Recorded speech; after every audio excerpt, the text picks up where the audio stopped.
Hey everybody, DIY Coach Al again. So I wanted to give an update on what's been happening with the projects that I've been working on. First thing I want to do is swing around here and show you. I'm going to try to run video along with this, or just a video show you what it was like the before and the after. So this is the easement that I treat the county property, but over here was where I had to come back out and plant again. Don't know if you guys remember, but I used the Jonathan Green dense shade mix because this area stays under the sun. I did put some regular turf type tall fescue, Jonathan Green turf type tall fescue in it, but I wanted to see how that sun and shade mix did. There was also a few weeds over here and what was over here, POA for sure. So I did treat the POA. I used that combination of the mesotrione, sulfentrazone, and the triclopyr. I actually used quinclorac with this also, the Q4+. So it did a good job at getting rid of the weeds. And I have to say again, I don't know if Jonathan Green is up there with the most elite of grass seeds, but it really is a good dark green. Over here, once again, I'm going to try to run some video. Over here was where I had a significant outbreak of the POA. And what I did was pre-germinated my seed, and I planted that pre-germinated seed. It did start to germinate in the painter's bag, the paint strainer. And when I planted it, nothing happened. This was where I used the glyphosate to really wipe out everything.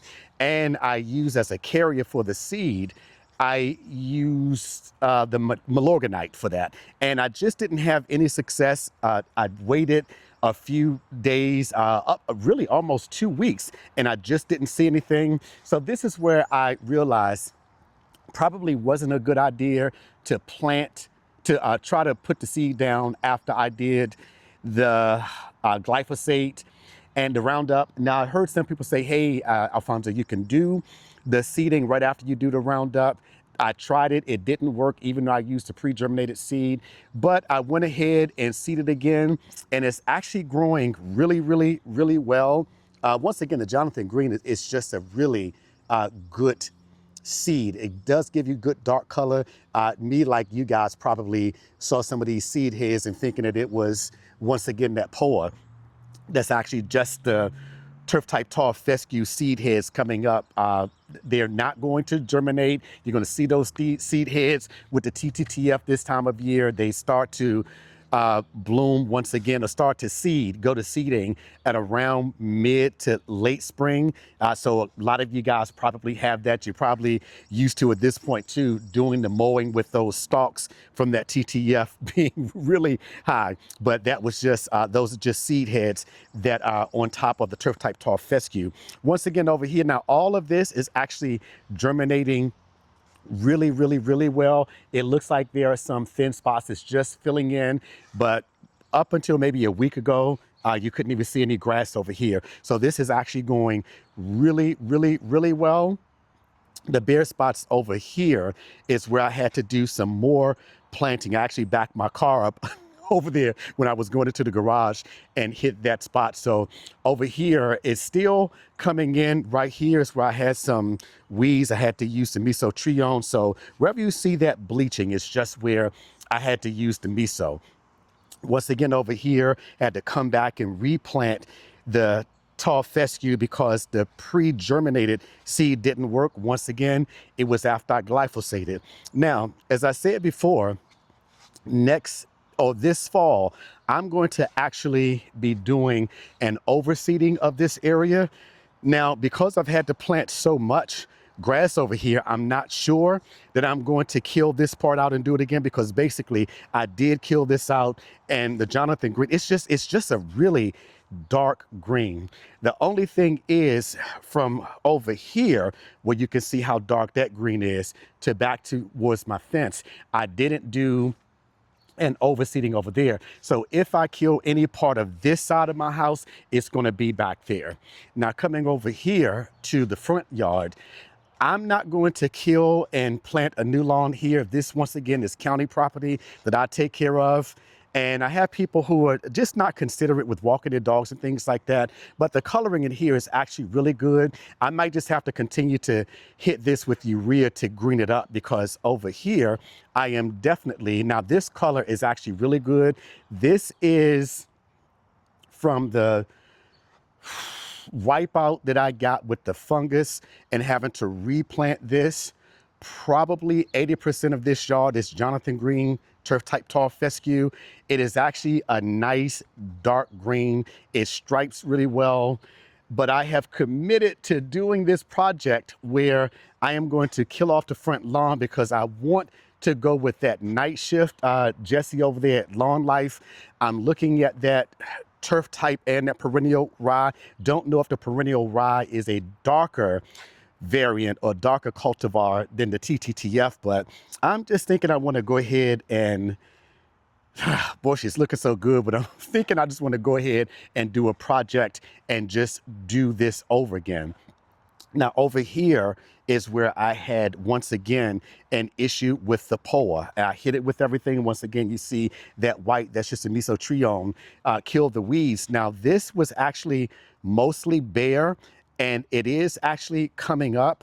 We've actually had pretty good rain. Then we hit like a mini drought. I do have a sprinkler system, but in order to conserve water, I've just been using one sprinkler over here, orbiting sprinkler over here, to just wet this area.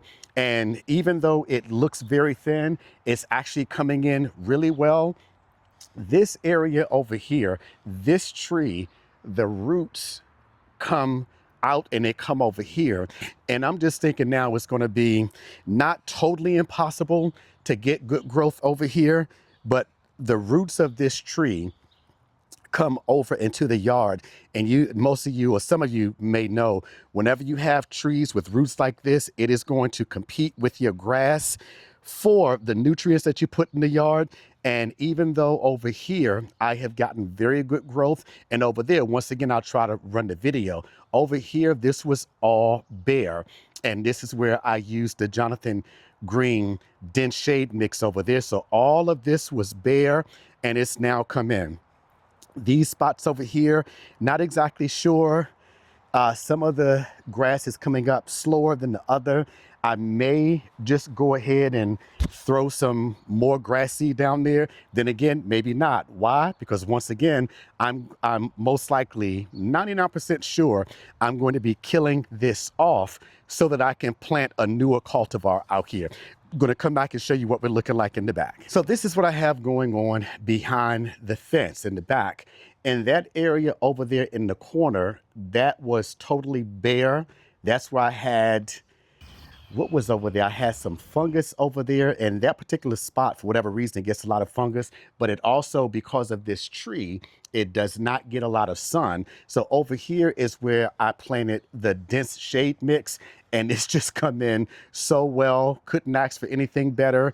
All of this was bare. We have grass that's growing over here now.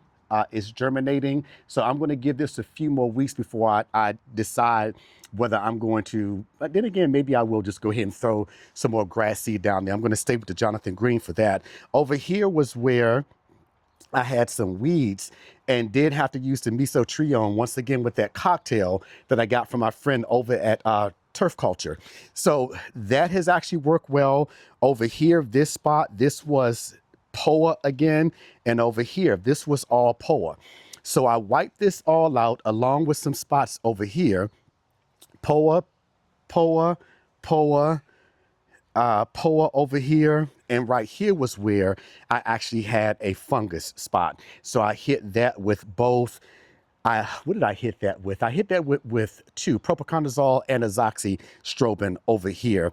And over here was where I used the cocktail with the POA. Now, the cocktail actually works. It killed the POA, but it left the green grass. So my friend over at Turf Culture was right. That combination of mesotrione, Triclopyr and sulfentrazone really did work. Once again, the one that I used, the Q4 Plus, also had quinclorac in it. So I was a little nervous, hesitant about using that Q4 Plus because it's a 4-way herbicide, but it did actually kill the POA and it didn't harm the grass.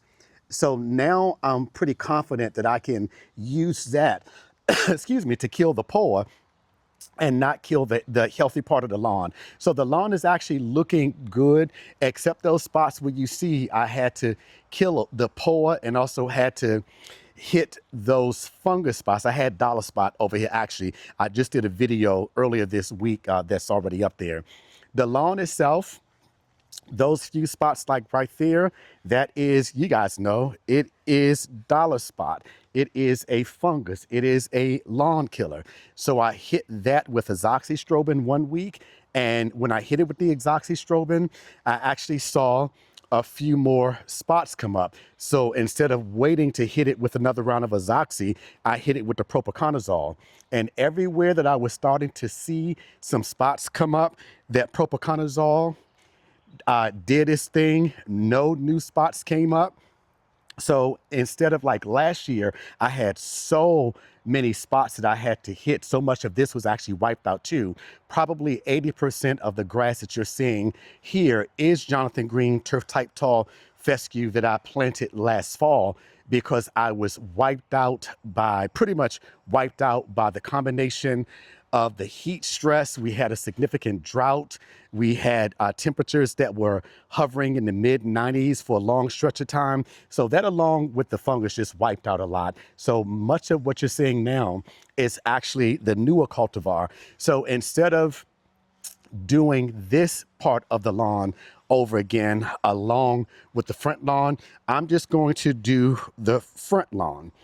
And yeah, the grass is actually looking really, really, really good. We've had rain the last few days.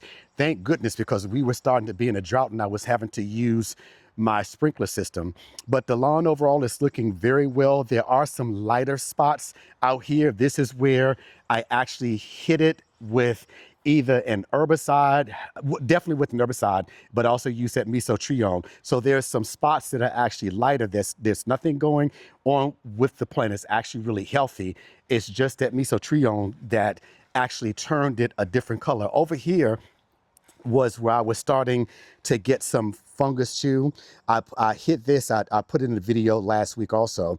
That's just the residuals of the blue dye, but the grass itself is actually healthy. But what you see where it's still really blue, that's where the fungus was. I am going to use my garden weasel, my lawn tiller, to plant some new grass there. I don't know how much success we're going to have this time of year. It's already mid-spring. Today is what, the 7th of May. Yeah, but overall it's looking good. We just have to wait for those few spots up there to see what's going to happen. Once again, this is mesotrione over here. That's already coming. The color's already coming back over here. So where I had the fungus over here and over here, and right here was where I had the POA. I am going to cut that really low. I'm going to then use my garden weasel or my lawn tiller to turn that grass up a little bit. And then I'm going to also put some more seed in here. It is already starting to come in, but I don't see it filling in everywhere. It could be just how I'm looking at it, but I am going to go ahead. What's the harm? Throw some more grass seed down there. I water it on a regular basis anyway. And like I said, up there, that dense shade mix, I know Mr. Ferguson also used that.